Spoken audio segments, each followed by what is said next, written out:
now, the future of the United Nations peacekeeping mission on the Lebanese-Israeli border is also uncertain. Its mandate ends in less than 3 weeks, and the UN Security Council is set to vote on extending its term, but the U.S. is pushing for several changes to the mission. The changes include reducing the number of troops and allowing them more freedom to operate on the border.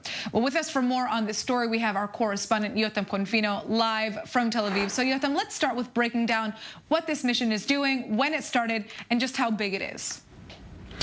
Yes, so it was established in 1978 by the UN Security Council, and it was really established to oversee Israel's withdrawal of troops from southern Lebanon, to oversee that it went about peacefully.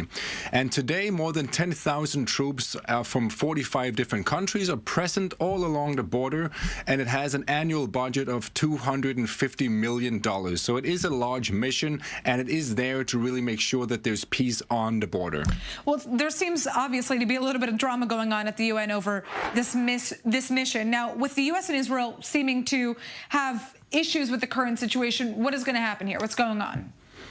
So the thing is that the UN actually wants to extend the mission. That is not really the issue. The issue is whether there should be some regulations and if there should be some changes added. And that's what the United States and Israel are trying to push for. They want the UN mission to be able to operate more freely in southern Lebanon. They argue that Hezbollah, the organization that is considered a terrorist organization by the US, Europe, and Israel, that they are really preventing the UN peacekeeping mission from doing its job. So that's one of the main points that they want to make sure that they can do.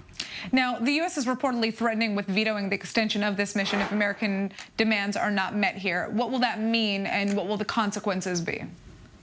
Well, that would actually mean that the mission would dissolve and they would leave the region, and that would be a huge blow because the border is very, very fragile. It's very tense, especially these days. So if that were to happen, that would be a major blow to Lebanon that is already going through a lot of chaos.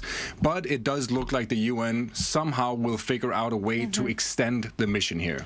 Now, obviously, the situation in Lebanon is very chaotic right now. Could this be an advantage for the U.S. and for Israel in terms of persuading, other members to expand the mission's role? I do think so, because not only is Lebanon in turmoil, but Hezbollah has also proven to be a very, very difficult actor inside Lebanon. And on the border, 2 years ago, Israel exposed a number of tunnels dug over the border into Israel by Hezbollah. So they have a number of proofs here, and a lot of proof really that Hezbollah is making the UN mission, keeping mission very important, and that it should continue to be there. So this could be some kind of a blessing in disguise really for the US and Israel to extend the mission and to make it more present really on the border.